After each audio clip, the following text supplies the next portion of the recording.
오늘은 사람의 매, 사랑의 매라는 제목으로 하나님 말씀을 살펴보겠습니다. 20세기의 프랑스의 실존주의 철학자 중에 장 폴 사르트르라고 하는 사람이 있습니다. 그는 말하기를 하나님은 존재할 수 없다 또는 하나님은 존재하지 않는다라고 일평생 그 주장을 하며 살았던 실존주의 철학자입니다. 그 이유에 대하여 말하기를 인간이 지금 자유롭게 주체적으로 살아가고 있기 때문에 하나님은 결코 존재하지 않는다라고 말하였던 것입니다. 우리 자신이 주체가 되어 자유롭게 살고 있다는 것이 곧 하나님이 존재하지 않는 증거라고 주장했던 것이죠. 그는 생각하기를 만일 하나님이 존재하신다면 인간은 결코 자유롭게 살 수 없을 것이라고 판단했던 것입니다. 그러니까 그가 생각하는 하나님에 대한 그 이미지와 생각들은 굉장히 기계적이었던 것이죠. 만일 하나님이 존재한다면 인간은 하나님께 어떤 식으로든 그 자유를 통제받고 제한받으며 복종받아야 하는 어떤 기계적인 인간을 생각했던 것입니다. 그는 하나님에 대한 이미지를 우리의 자유를 억압하고 억누르는 압제자 또는 독재자의 모습이라고 생각했던 겁니다. 여러분 한번 생각해 보십시오. 성경의 가르침으로 우리가 표현해 보자면 하나님은 우리를 자유롭지만 자율적이지 않은 존재로 지으셨다는 사실은 명백합니다. 우리가 선악과 삭간에서 그 의미를 발견할 수가 있는데요. 창세기 2장 16절에 보면 각종 나무의 열매는 임의로 먹을 수 있으나 오직 선악을 알게 하는 나무의 열매는 결코 먹지 말라. 먹는 날에는 반드시 죽으리라라고 말씀하고 있습니다. 다시 말해 모든 나무의 열매는 자유롭게 먹을 수 있다는 말씀을 하고 있죠. 분명히 인간은 자유로운 존재인 것처럼 말씀하고 계십니다. 그러나 선악을 알게 하는 나무의 열매를 먹지 말라라는 이 금지 조항 또는 금령은 우리들의 자유가 누군가에게 위임받았다는 사실을 기억하고 이것은 우리보다 더 높은 차원의 권위를 인식하며 살라는 말씀일 것입니다. 더 나아가서 금지하는 한 나무의 열매를 보면서 아무리 폭넓은 자유를 주셨다 하여도 그 자유 안에 제한이 있다는 사실을 항상 상기하면서 살라고 말씀하시는 겁니다. 많은 자유를 주셨지만 자유 속에는 늘 제한이 있다는 사실을 깨닫고 그 제한은 우리에게 모든 것을 위임하신 하나님의 권위 앞에 복종해야 한다는 사실을 강조하는 대목입니다. 성경을 보면 인간의 선택과 책임을 지나치게 강조하는 대목이 나오죠. 그러니까 이런 겁니다. 우리가 어떻게 하느냐에 따라 우리의 운명이 결정되는 것처럼 말하는 본문들이 상당히 많이 있습니다. 그래서요 2000년의 교회사의 역사 속에서 행위냐 믿음이냐라고 하는 논쟁이 계속 있었던 겁니다. 그래서 행위를 지나치게 강조하는 교단이 파생된 게 감리교고요. 행위와 믿음이 균형 있게 갖추어져 있어야 한다라는 사실을 분명하게 강조했던 교단이 장로교였던 것이죠.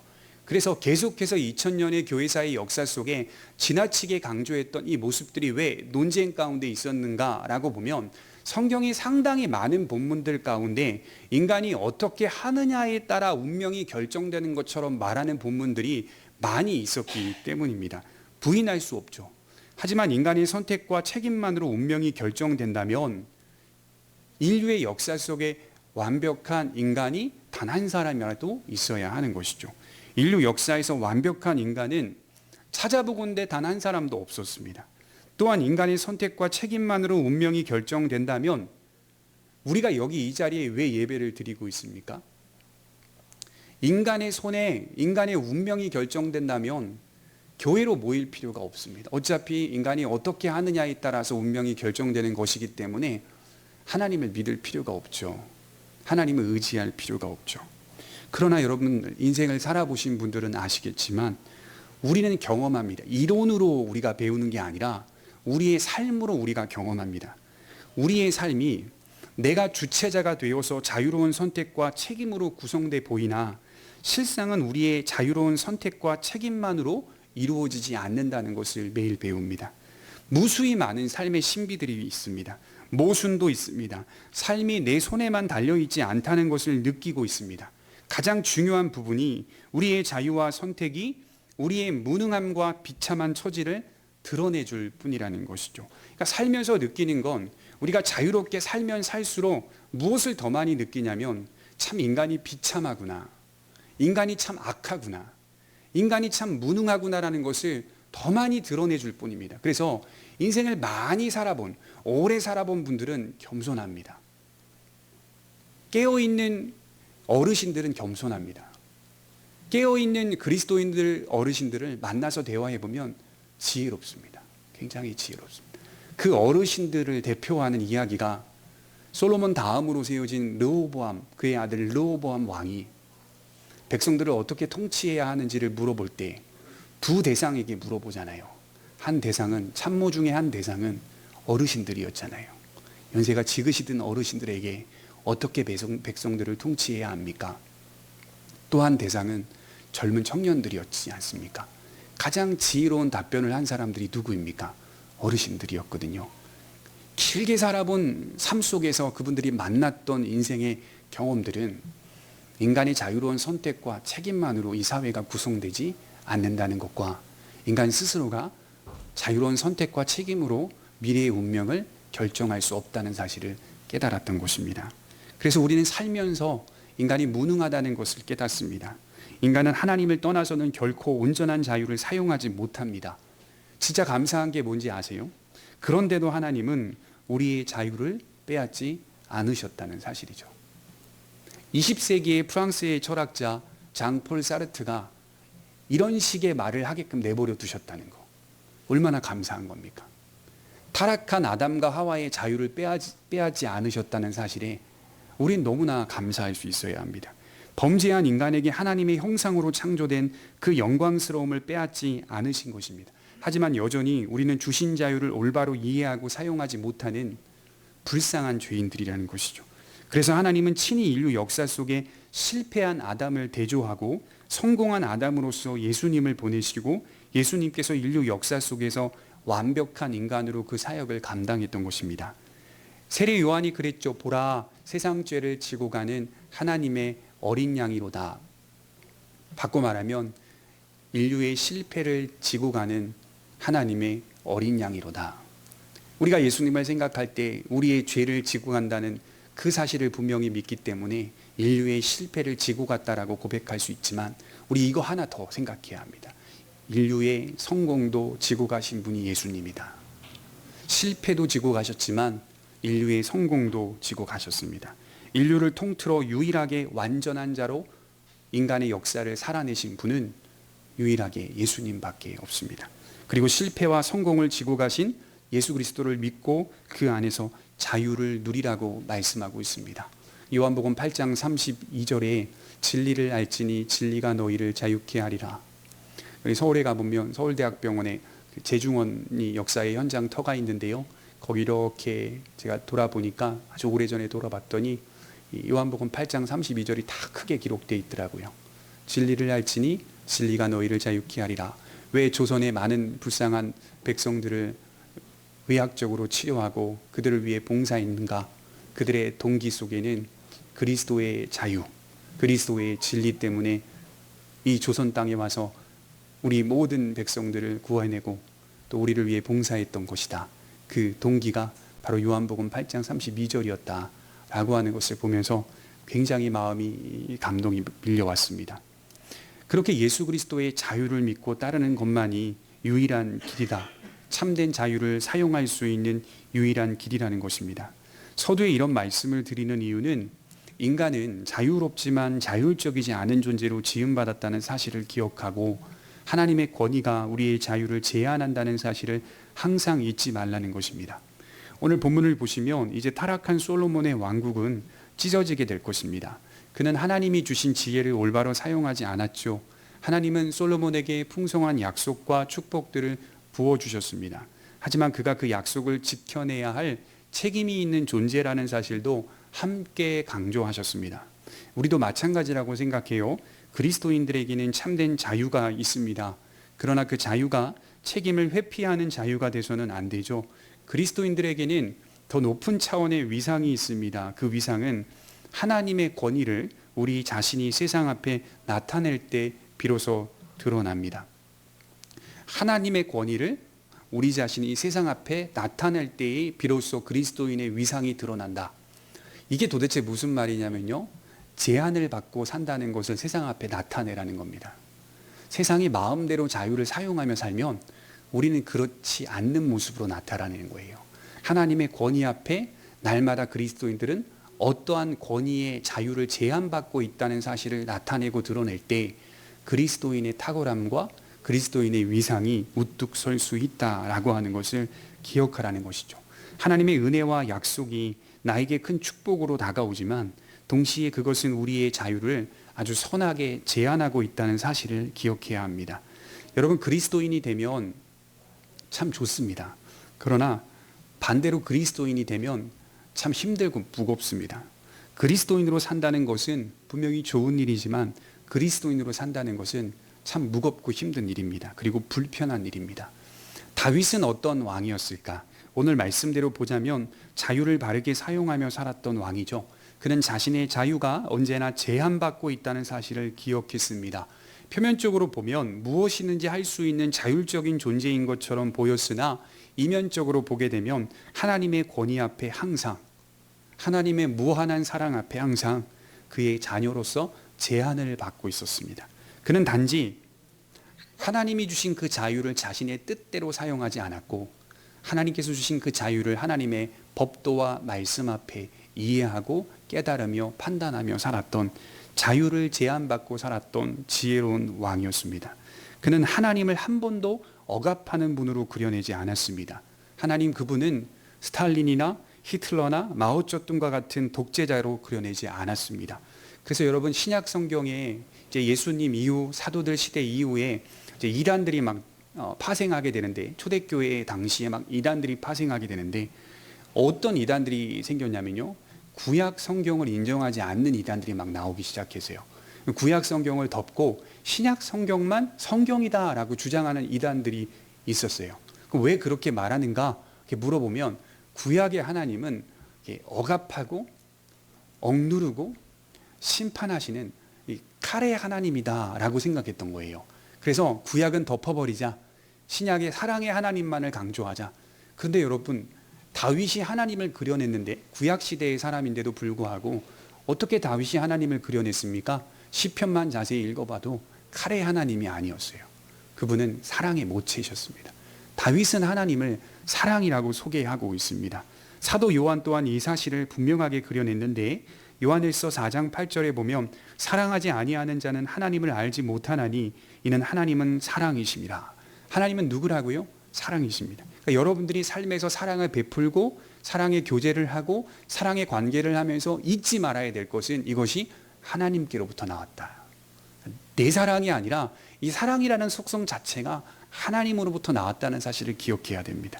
특히 다윗과 사도 요한은 우리가 먼저 그를 사랑한 게 아니라 그가 먼저 우리를 사랑하시기로 작정하셨다라고 그려냈습니다. 사도 바울은 어땠습니까? 또 다른 사도들은 어땠습니까? 모두가 다 하나같이 하나님이 먼저 죄인들을 사랑하셨다라고 말합니다. 그분은 그의 백성들을 사랑하시기로 작정하셨습니다. 우리와 하나님과의 사랑의 관계는 지금 설정되어 있는데, 이 설정은 우리가 한 게 아니라 하나님께서 하셨던 설정입니다. 그런 그 사랑 속에서 자유를 인식하며 살라는 말이겠죠. 그래서 다윗이 위대하다고 말할 수 있는 건 그의 자유가 책임을 담아내고 있기 때문입니다. 믿음이 책임과 결부되어 있다는 사실은 성경 곳곳에서 발견되는데, 어떤 사건에서 발견되기도 하고 또 어떤 논리에서 발견되기도 하고 또 어떤 순간에서 발견되기도 합니다. 그래서 모든 신자로 하여금 신앙의 책임의 자리에서 회피하거나 벗어날 수 없다는 사실을 분명하게 강조하는 것입니다. 여러분, 왜 교회를 떠나느냐 물어보면요, 많은 이제 사람들이, 교회를 떠났던 많은 사람들이 교회를 통하여 주어지는 하나님의 말씀이 무겁다는 겁니다. 그러니까 지켜내기가 힘들다는 거예요.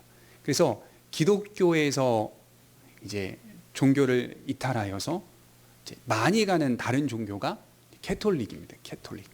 캐톨릭에 가면 은근히 고행을 강조하는 것 같지만 사실은 은근히 방종스럽게 살도록 내버려 두거든요. 그러니까 고행이라고 하는 것이 자신의 어떤 물질적인 헌신 정도로만 표현될 뿐 실제 삶에는 자유로운 삶을 허락해 주거든요. 그러니 많은 신자들이 교회를 떠나, 교회를 이탈하여 다른 종교로 떠나는 이유가 하나님의 말씀으로 들어와 보니 그 말씀을 지켜내기가 상당히 힘들고 어렵다는 사실을 깨닫기 때문입니다. 그런데 한 가지 그분들이 관과하는 게 있어요. 그게 바로 성령입니다. 성령 하나님이 우리의 연약함을 위하여 기도하시고 우리를 도와주셔서 하나님의 말씀을 지키도록 인도하신다는 성령의 자유함, 또 구원을 보증하시는, 우리가 실패하고 부서지고 또 때로는 솔로몬과 같이 타락한다 하더라도 다시 제자리로 인도하시는 하나님의 은혜가 있다는 사실을 그들이 모르기 때문에 교회의 자리에서 이탈하는 것 같습니다. 솔로몬은 결국 그 자유를 책임 있게 감당하지 못하여 징계를 받죠. 그는 은금을 많이 쌓았고 수많은 이방 여인들을 아내로 삼았고 수많은 병거와 병마들을 구입했습니다. 또한 피곤할 정도로 많은 강제 건축들을 지시해서 백성들로 하여금 공분을 샀던 것으로 보입니다. 나아가 곳곳에 이방 산당들을 설치하여 우상을 따르게 됩니다. 이 일에 대하여 성경은 간단하게 평가하죠. 솔로몬이 마음을 돌려 여호와를 떠났으므로 결국 하나님으로부터 주어진 약속과 복을 누리지 못하게 됩니다. 그리고 이제 솔로몬에게 남은 건 하나님의 징계의 말씀들이었습니다. 그래서 11절에서 13절 말씀이 하나님의 징계의 말씀들이 선포되고 있죠. 이제 고통의 시간이 도래하게 될 것입니다. 그렇다면 솔로몬에게 선포된 그 징계가 과연 무슨 징계인지를 좀 살펴볼 필요가 있습니다. 우리 사무엘하 7장 14절을 한번 보겠습니다. 사무엘하 7장 14절입니다.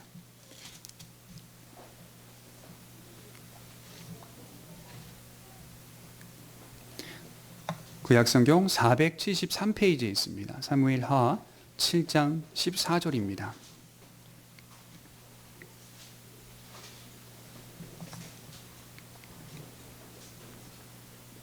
같이 한번 읽어보도록 하겠습니다. 시작.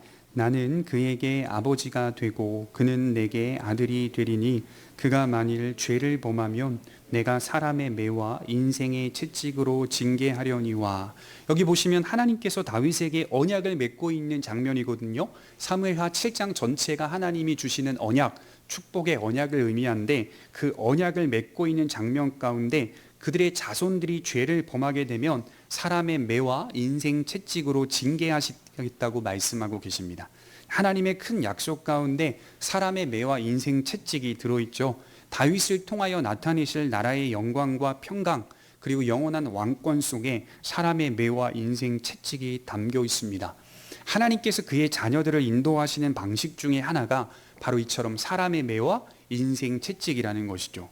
학자들은 이 말씀이 솔로몬의 범죄를 내다보고 선언되는 예언의 말씀이라고 평가하고 있습니다. 왜 그러냐면 이스라엘의 왕국의 분열과 고통이 하나님이 일으키신 사람들로 말미암아 이루어질 것이기 때문입니다. 그러니까 이제 솔로몬 왕국을 괴롭히고 솔로몬 왕국의 분열을 야기하는 것은 그 이유는 사람들 때문이기 때문인 것이죠. 그래서 사람들을 들어 사용하셔서 솔로몬에게 인생 채찍을 가하시겠다라고 말씀하시는 하나님의 예언이라고 볼 수 있죠. 그렇다면 솔로몬에게 사람의 매란 구체적으로 무엇을 가리키는 걸까요? 우리가 읽은 본문 14절을 한번 보겠습니다. 본문 14절입니다.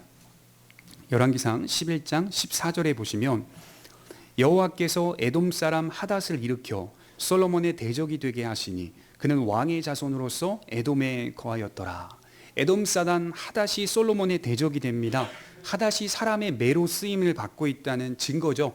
또한 23절에 르손이라는 사람도 솔로몬의 대적자가 되었습니다. 그리하여 이 두 사람이 끼친 영향에 대해서 성경은 이렇게 묘사하고 있어요. 25절에 보면 솔로몬의 일평생에 하닷이 끼친 환난 외에 르손이 수리아 왕이 되어 이스라엘을 대적하고 미워하였더라. 이 두 사람이 사람의 매가 되어 일평생 솔로몬을 대적하고 미워했던 것입니다. 근데 여기서 끝난 게 아니죠. 여기서 끝나지 않고 26절에 한번 보시면 우리 11장 26절입니다. 이렇게 기록되어 있습니다.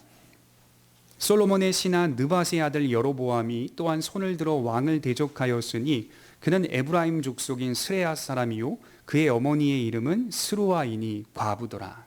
여로보암이라는 인물도 사람의 매로서 사용되었다는 것을 볼 수가 있습니다. 종류가 두 종류죠. 외부의 적과 내부의 적이 생겨서 솔로몬을 괴롭히고 있는 것이죠. 그래서 우리는 솔로몬을 괴롭힌 사람의 매 하닷과 르손, 여로보암을 목격할 수 있게 되는 것이죠. 자, 우리에게 적용해 볼 수 있겠죠. 현실을 살아가는 우리에게도 적용할 수 있는 말씀입니다. 때론 하나님이 그의 약속 안에 들어온 그의 백성들의 삶을 인도할 때 사람의 매와 인생 채찍을 경험하게 하신다는 말입니다. 우리가 겪는 모든 환난이 사람의 매와 인생 채찍이라고 단정할 수는 없어요. 내가 겪고 있는 이런 환난들이 이건 사람의 매야라고 단정할 수는 없습니다만, 분명한 사실은 지금도 하나님은 사람의 매와 인생 채찍으로 그의 백성들을 인도하신다는 것입니다. 근래 어떤 분의 간증을 TV로 제가 봤는데요, 그분은 그것이 남편이었다라고 말하는 제가 대목을 들었어요. 그분은 그것이 아내였다라고 말하는 분들도 제가 보았어요. 그분은 그것이 자식이었다, 자신을 괴롭히는 자식이었다, 무수히 많은 사람들을 사용하셔서 그분의 자녀들을 인도해 가시는 사람의 매, 하나님의 인도하시는 방식이 있다는 것입니다.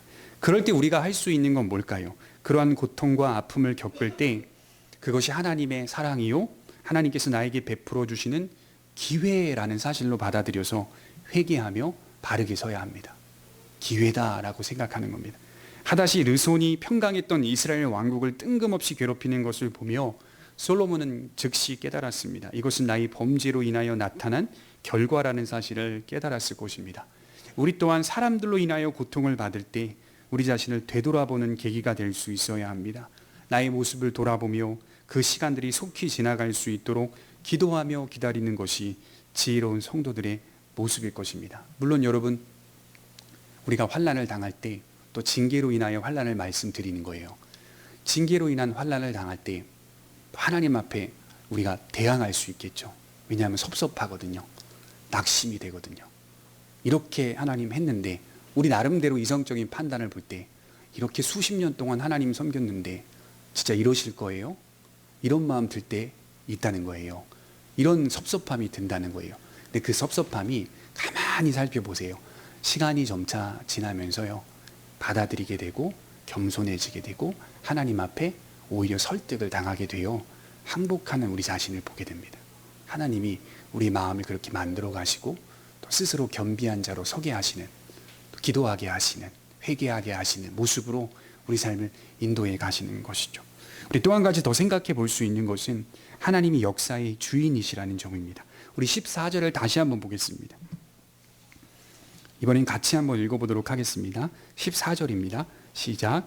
여호와께서 에돔 사람 하닷을 일으켜 솔로몬의 대적이 되게 하시니 그는 왕의 자손으로서 에돔에 거하였더라. 하나님께서 하닷을 일으키셨다는 사실을 강조하죠. 그리고 그가 솔로몬을 대적한 사정, 형편에 대하여 14절부터 22절까지 진술하고 있습니다. 여러분, 다윗 시대에 요압 장군이 있었잖아요. 이 사건이 다윗 시대까지 거슬러 올라가 사정을 이야기하고 있는 거예요. 요압 장군이 에돔을 치게 되는데 당시에 하닷은 왕족으로 어린 아이였어요. 아주 작은 유아였던 것 같아요.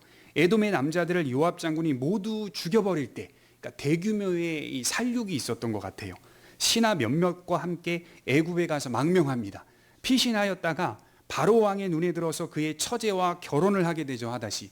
그리고 다윗과 요압이 죽었다는 소식을 딱 듣자마자 에돔으로 돌아와 솔로몬의 대적이 되었다라고 14절부터 22절까지 진술하고 있습니다. 이렇게 생각해 볼까요? 일반적인 관점으로 볼 때 그는 어린 시절부터 이스라엘을 향한 복수의 칼을 갈고 있었던 사람이었습니다. 하닷이 복수를 꿈꾸고 있었다는 사실을 기록해 놓으면서 동시에 하나님이 세상 역사를 주관하신다는 점도 밝히고 있습니다. 그리고 그를 하나님께서 일으키셨다. 일으키다라고 하는 동사가 쿰이라고 하는 동사인데요, 마가복음 5장의 회당장 야이로의 딸을 예수님이 치료하시고 살리실 때 하신 말씀 기억하시죠? 달리다 쿰 이렇게 표현하잖아요. 달리다 쿰, 같은 단어의 쿰.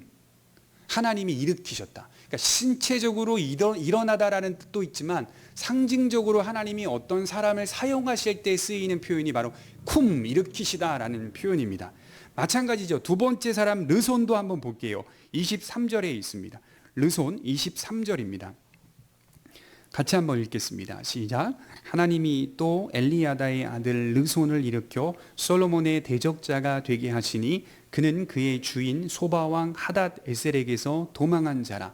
르손 또한 하나님께서 일으키셨는데, 그런데 그의 형편과 사정도 23절부터 24절까지 자세히 기록해 놓았어요. 그도 역시 다윗 시대로 거슬러 올라갑니다. 다윗 시대에 도피하게 되었던 사람인데, 다윗이 소바 사람들을 공격하자 추종자들을 모아서 다메섹에서 살다가 거기서 스스로 왕이 됩니다. 그리고 다윗이 죽었다는 소식을 듣자 그도 역시 복수를 꿈꾸며 예루살렘을 공격하기 시작하죠. 이 역시도 가만히 보면 자연스러운 세상 역사로 봐도 무방할 정도입니다. 하지만 그 배후에 누가 있었다고 합니까? 하나님이 일으키셨다는 사실을 강조합니다. 여러분, 왜 성경은 그냥 하나님이 일으키셨다는 단순한 사실만을 기록해 놓으면 되지 뭐하러 이런 자연스러운 이 형편과 사정을 기록해 놓았을까요? 왜 이 두 모습을 그려내고 있는 걸까요? 한쪽은 하나님이 일으키셨다는 모습과 한쪽은 그럴 만한 사정을 기록하고 있어요. 그죠? 그럴 만한 인간적인 사정을 기록하고 있어요. 한편에서는 일반적인 역사로 봐도 무방할 정도로 하닷이나 르손이 솔로몬을 괴롭힌 것은 과거 그들이 큰 피해를 입었기 때문에 그 피해를 만회하기 위해, 복수하기 위해 솔로몬을 대적했다라고 말해도 그렇게 결론 지어도 될 정도입니다. 하지만 성경은 하나님께서 일으키셨다는 점을 더 부각하고 있어요. 잘 보셔야 됩니다. 역사라고 하는 무대가 인간의 어떤 합리적인 이유와 원인으로 돌아가는 것만이 아니라 배후에 하나님이 계신다는 점을 강조하고 있죠. 일반적인 관점으로 보면, 그러니까 세상 사람들의 관점으로 보면 솔로몬에 대한 징계 때문이 아니라고 말할 수도 있어요. 왜냐하면요, 마땅히 자연스러운 복수라고 말할 수 있으니까요. 하지만 그들을 일으키신 하나님의 의도는 복수가 아니라 나의 백성들을 향한 징계였습니다. 솔로몬을 깨닫게 하시기 위한 징계였습니다. 하닷과 르손은 복수하기 위해 이스라엘을 대적했습니다. 그러나 하나님은 그것을 복수라고 말하지 않고 솔로몬을 향한 하나님의 징계라고 하고 계십니다. 이 두 관점은 결국 두 무리를 말해주고 있습니다. 한 무리는 하나님의 역사를 바라보며 살아가는 경건한 무리들, 그리스도입니다. 역사를 판단하고 평가할 때 우리는 어떤 합리적인 이유와 원인만으로 역사를 해석하지 않습니다. 그 역사의 배후에 일하시는 하나님의 손길을 믿습니다. 또 한 무리는 인간 역사만을 바라보며 살아가는 무리들입니다. 하나님을 믿지 않는 사람들. 그들은 역사를 어떻게 평가하죠? 그들은 합리적인 이유만을 찾습니다. 그러니까 오늘 이 사건을 두고 말하자면 그들은 하나님이 일으키셨다는 사실은 뺍니다. 그죠? 그리고 그들이 솔로몬을 대적한 것은 솔로몬에게 과거 다윗 시대에 큰 피해를 입었기 때문이다라고만 기록해 놓습니다. 이게 세상 역사예요. 그러나 하나님의 역사는 그 배후에 하나님께서 일하셨고 하나님께서 일으키셔서 그의 백성들을 징계하셨다라고 하는 사실을 드러내 보여주고 있습니다. 그리하여 믿는 자들은 합리적인 이유를 초월하여 역사의 주인은 하나님이시라는 사실을 인정하며 더 많이 하나님께 가깝게 가도록 인도하고 계시는 겁니다.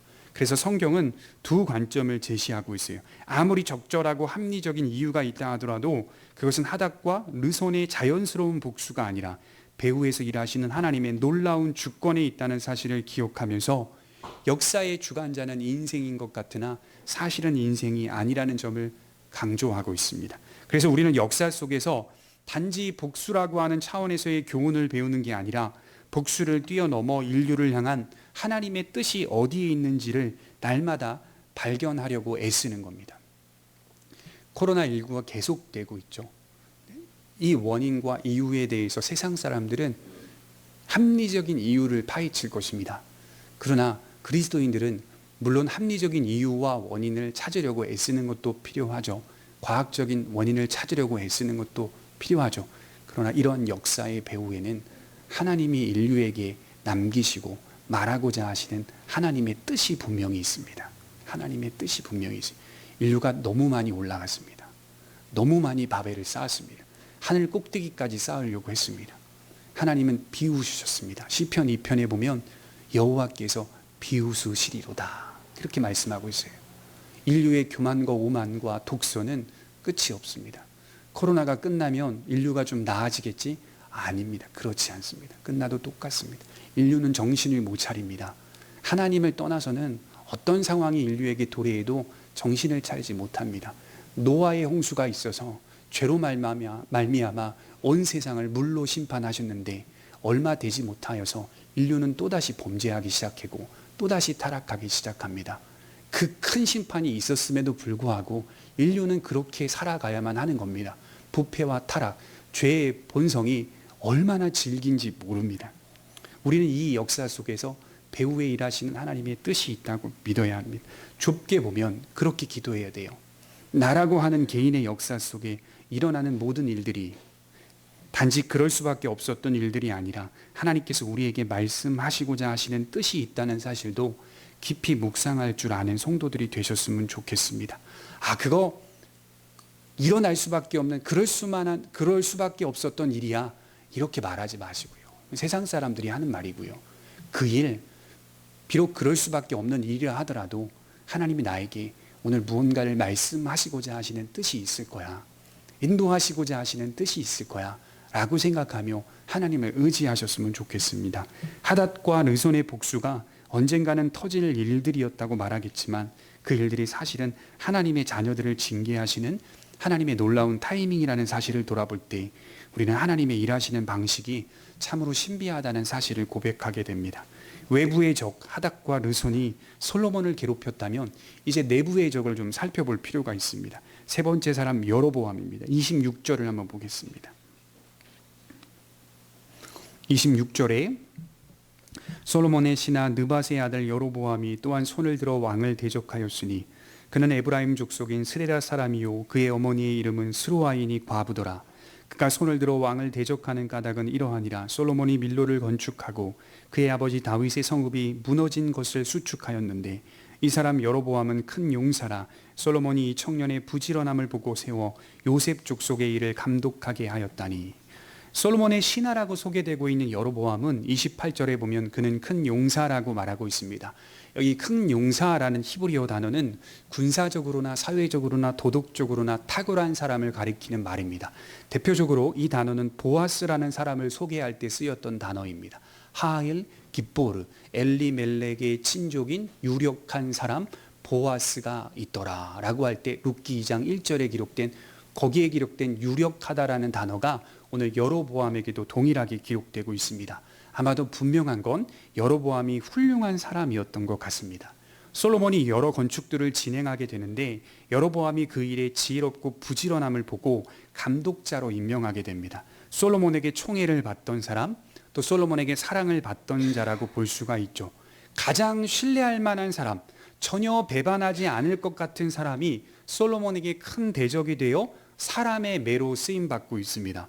그런 생각을 하게 되죠. 회개하지 않는 죄인에게, 또 회개하지 않는 자에게 하나님은 그가 신뢰하던 것들을 사용하셔서 도리어 그를 실패하게 만든다는 사실입니다. 우리를 깨닫게 하시기 위해서 우리가 가장 총애하고 아꼈던, 사랑했던 사람들이 어느 날 나의 원수가 되어 있는 것입니다. 전혀 그럴 만한 사람이 아니에요. 또 전혀 그럴 만한 나와의 관계도 아니에요. 그런데 어느 날 나의 대적이 돼 있어요. 이것이 바로 하나님의 역사의 주인이시라는 점을 드러내주고 있는 것입니다. 내 상식과 이해를 뛰어넘어 아무리 생각해봐도 그럴 만한 사람이 아닌데도 어느 날 갑자기 나의 대적이 돼 있습니다. 이것이 바로 하나님의 징계였습니다. 그럼 왜 이렇게 사람의 매와 인생 채찍을 들어서 우리를 징계하시는 걸까요?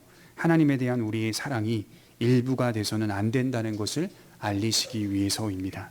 이 세상을 살아가면서 무엇이든지 적당하게 하는 사람은 참 훌륭한 사람이라고 평가받는 것 같아요. 우리는 모든 면에 적당한 우리의 노력이 상당히 자랑스럽습니다. 그래서 적당하게 뭐든지 적당하게 하는 사람은요, 세상에서 훌륭하다고 인정받는 거예요. 그런데 한 가지 먹히지 않는 곳이 있어요. 그것이 바로 하나님에 대한 우리의 자세입니다. 하나님은 처음부터 우리들에게 일부를 원하시지 않았어요. 우리의 전부를 원하셨습니다. 그가 전부를 주신 것처럼 우리 또한 전부를 하나님께 드리기를 원하십니다. 그리스도인의 인생은 저는 개인적으로 그걸 배우는 것이라고 생각해요. 그러니까 제 인생도 늘 언제나 그거 배워가는 것 같아요. 온전히 하나님을 사랑하는가? 하나님이 우리에게 늘 배워가게 하시는 훈련은 하나님을 사랑하는가? 온전히 하나님을 사랑하고 의지하고 있는가? 그걸 계속 경험케 하시는 것 같아요. 관계는 존재와 존재와의 약속입니다. 거기에는 사물이 끼어들 자리가 없습니다. 그러니까 엄밀히 말해서 관계 속에는 재물이 끼어들어서는 안 되는 거예요, 원래는. 그러니까 우리가 하나님 앞에 드리는 재물, 헌금, 헌상 이런 것도 사실은 엄밀히 본질적으로 따지면 관계와의 그 설정이 있기 때문에 거기 안에 재물이나 사물이 끼어들 여지가 없는 겁니다. 그건 우리의 하나님을 사랑하는 하나의 우리의 수단일 뿐이라는 거죠. 마음의 고백이라는 것 뿐이죠. 분명한 사실은 우리가 담아내는 그 재물 속에도 우리의 전부가 들어가 있어야만 하나님이 기뻐 받으시는 것이라고 성경이 말씀을 하는 것이죠. 하나님은 우리에게 모든 성품들을 보여주셨습니다. 우리도 하나님께 모든 성품을 드려야 하는 게 마땅하죠. 인격으로 하나님을 대해야 됩니다. 우리의 헌신이 하나님께 무언가를 얻어내려고 하는 자세가 아니라 하나님과 우리의 깊은 관계로 발전해 가는 것이죠. 그래서 열왕기상 3장에 보면 우리가 지나왔듯이 두 여인이 찾아와서 서로 한 아기를 두고 이 아기는 내 아기다, 내 아이다라고 이렇게 논쟁하는 장면 가운데 솔로몬이 뭐라고 지시하죠? 칼을 가지고 와 반을 쪼개라, 반반씩 나눠줘라, 이렇게 지시하죠. 그때 이제 한 여인이 펑펑 울고 펑펑 호소하면서 그냥 그 아기 저 여인에게 주십시오라고 말하죠. 저는 사실 그 대목을 보면서 우리가 하나님에 대해서 어떻게 대해야 되는지를 배우게 돼요. 하나님은 반반씩 쪼개서 사랑을 원하시는 분이 아니라요, 전부를 원하시는 거예요. 전부를. 그리하여 하나님을 향한 우리의 사랑이 일부분이 아니라 우리 전체라는 사실을 반드시 고백하게 만드시는 겁니다. 제가 성경을 보다 보면 되게 멋진 표현 중에 하나가 이 질투라는 단어. 하나님은 어떤 분이신가 라고 볼 때 출애굽기 34장 14절에 보면 너는 다른 신에게 절하지 말라. 여호와는 질투라 이름하는 질투의 하나님이니라. 너무 멋지지 않아요? 하나님이 어떤 분이시냐라고 묻는다면 질투하시는 분. 하나님이 질투하시는 분이다. 우리가 우리의 마음을 어딘가에 쏟아낼 때, 우리의 마음을 하나님이 아닌 어딘가를 의지하고 어딘가가 절대적이라고 생각하며 어딘가를 사랑할 때 하나님 곧장 질투하십니다. 나는 질투하는 하나님이다 라고 말씀하고 있어요. 하나님, 나라를 이렇게 쪼개셔야만 했습니까? 아니 징계를 베풀어도 이건 너무 큰 징계가 아닙니까? 이렇게 물어볼 수도 있을 겁니다. 그러나 하나님은 이러한 징계를 행하셔서 은혜를 은혜되게 하십니다. 여러분 그걸 아셔야 돼요. 여러분들 앞에 놓인 수많은 환난과 아픔과 고난들이 내가 볼 때도 너무 크다 하더라. 다른 사람이 봐도 당신이 당하고 있는 고난은 너무 큰 것 같아. 어떻게 하나님 그걸 허락하셨을까? 이렇게 말한다 하더라도요, 여러분들을 구원하시는 게 더 큽니다. 여러분들의 영혼을 하나님의 나라로 인도하시는 것이 더 큽니다. 그의 자녀로 만들어 가시는 것이 더 큽니다. 예수님이 그러려고 죽으셨거든요. 그러려고 피를 흘리셨거든요. 징계가 끝이 아니라 그 징계 속에 은혜의 요소가 있다는 사실을 발견하게 됩니다. 우리 사무엘하 7장 14절을 다시 한번 보겠습니다. 사무엘하 7장 14절입니다.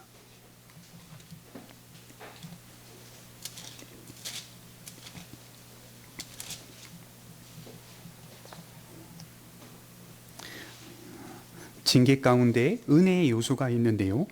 사무엘하 7장 14절부터 16절까지 한번 읽어보도록 하겠습니다. 같이 읽겠습니다. 시작. 나는 그에게 아버지가 되고 그는 내게 아들이 되리니 그가 만일 죄를 범하면 내가 사람의 매와 인생의 채찍으로 징계하려니와 내가 내 앞에서 물러나게 한 사울에게서 은총을 빼앗은 것처럼 그에게서 빼앗지는 아니하리라. 내 집과 내 나라가 내 앞에서 영원히 보존되고 내 왕위가 영원히 견고하리라 하셨다 하라. 이미 다윗의 후손이 죄를 범할 때의 상황이 설정되어 있죠. 이것이 바로 은혜의 요소입니다. 그리고 그 나라를 쪼개시고 신하의 손에 주겠지만 다윗의 왕위를 영원히 빼앗지 않으시겠다는 말씀, 여호와께서 그 언약을 철저히 지키실 것이라는 말씀, 이 말씀이 하나님이 우리를 징계하신다 하여도 철회할 수 없는 하나님의 사랑이라는 사실을 분명하게 보여주는 은혜의 요소입니다. 일정한 기한의 징계가 있을 것이고 그리고 회복이 있다는 말입니다. 하나님의 놀라운 약속의 성취가 있다는 말이겠죠. 그래서 이사야 선지자나 예레미야 선지자나 수많은 여타 다른 선지자들이 무엇을 강조했냐면 하나님의 심판을 강조함과 동시에 하나님의 회복을 강조했습니다. 결국 이스라엘은 회복할 것이다. 결국 이스라엘은 소망 가운데 다시 서게 될 것이다 라고 하는 점을 강조했습니다. 그러니까 우리가 심판에만 머물러 있어서는 안 돼요. 그러니까 징계에만 머물러 있어서 두려워해서는 안 돼요. 징계를 뛰어넘어 하나님 나를 회복하시고 또 마침내 승리케 하시며 마침내 구원하실 그 하나님의 약속이 철회되지 않는다는 사실도 믿고 고백할 수 있어야 합니다. 그러므로 성경은 우리가 죄를 범할 상황들을 미리 설정하고 있다는 것 자체가 그의 자녀들을 향한 하나님의 사랑이라는 말입니다. 재밌죠? 하나님 온전히 서라라고 말하면서요, 그들이 죄를 범할 때 내가 사람의 매와 인생 채찍으로 징계하려니와, 온전히 서라라고 말씀하심과 동시에 그들이 죄를 범할 상황들을 설정하고 계신다. 그 이유는 그들을 온전케 하기 위해서, 우리의 무능과 비참한 처지를 알고 있다는 것이고, 이것은 결국 완전한 자로 구원을 받는 것이 아니라 그의 사랑 안에 있는 관계로 구원을 받는 것임을 말한다고 볼 수가 있습니다. 그래서 저는 이렇게 생각해요. 구원은 믿음으로 받는 것이다라고 성경이 말하지만 그 믿음 속의 본질을 들여다보면 엄밀히 말해 구원은 사랑으로 받는 겁니다. 사랑. 하나님이 우리를 놓지 않으시고 사랑하시겠다라고 하는 하나님의 작정 때문에 받는 겁니다. 구원이 행위로 받는 것이라면 구원받을 사람은 세상 어디에도 없습니다. 우리는 그 사랑 때문에 오늘도 회개하고 하나님의 사랑 때문에 오늘도 말씀으로 한번 살아가 보자, 이렇게 다짐하는 거예요. 하나님 왜 우리를 사랑하십니까? 누군가 묻는다면 뭐라고 대답하실 거예요? 하나님 왜 우리를 사랑하십니까? 라고 묻는다면 대답해야겠죠. 답은 없습니다. 답이 없어요. 하나님 왜 나를 사랑하셨습니까? 라고 묻는다면 답은 없습니다. 아주 오래전의 책인가요? 제가 중학교 때 봤던 책인 것 같아요. 저희 어머니 때문에 본 책 중에 Why Me? 라고 하는 책이 있었어요. 지금 그분의 이름이 기억이 안 나는데 미국에서 훌륭하게 성공하신 분이었어요. Why Me? 왜 나입니까? 그 책의 내용을 들여다보면 수많은 고난을 통과하는 주인공이 있어요. 그 고난 속에서 하나님을 만나고 성숙해져가는 그런 내용으로 담겨 있습니다. 하나님 왜 나를 선택하셨습니까? 하나님 왜 나를 사랑하셨습니까? 답은 없습니다. 제가 뭐라고 말씀드릴 수 있냐면, 사실 우리에게는 우리를 선택할 만한, 흠모할 만한 모습이 없습니다. 조금이라도 그런 자격이나 조건이나 흠모할 만한 모습이 없습니다. 이렇게 또 물어볼 수 있겠죠. 하나님 왜 아브라함을 선택하셨습니까? 왜 아브라함을 찾아가셨습니까? 또 그것도 답은 없습니다. 메소포타미아 갈대아 우르에서 우상을 숭배했던 아브라함을 찾아가신 하나님을 생각해 보십시오. 당시에 동시대를 살았던 사람이 누구냐면 함무라비라고 하는 사람이었어요. 바벨론 제1대 왕 함무라비 법전이라고 아주 유명한 법전이 있거든요. 하나님이 왜 함무라비를 찾아가지 않으시고 아브라함을 찾아가셨을까요? 답이 없어요. 아브라함을 찾아가셔서 그와 약속을 맺으시고 그를 인도하신 하나님의 선택 앞에 우리를 선택하시고 우리를 사랑하시는 하나님의 은혜가 보입니다. 그 놀라운 사랑에 대한 믿음과 반응이 우리의 삶에 반드시 있기를 축복합니다. 우리 마지막으로 히브리서 12장 5절을 찾아보고 마치도록 하겠습니다. 히브리서 12장 5절과 6절입니다.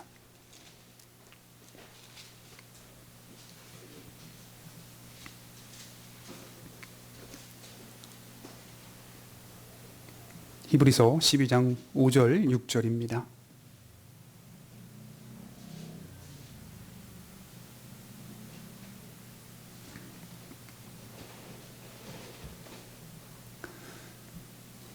같이 읽겠습니다. 시작.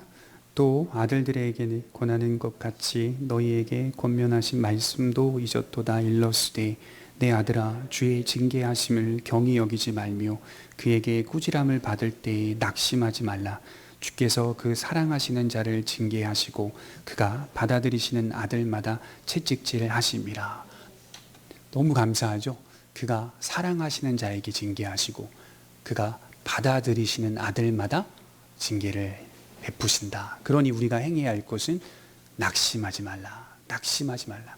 주께서 그 사랑하시는 주의 약속이 우리 안에 존재하고 있기 때문인 것이죠. 기도하겠습니다.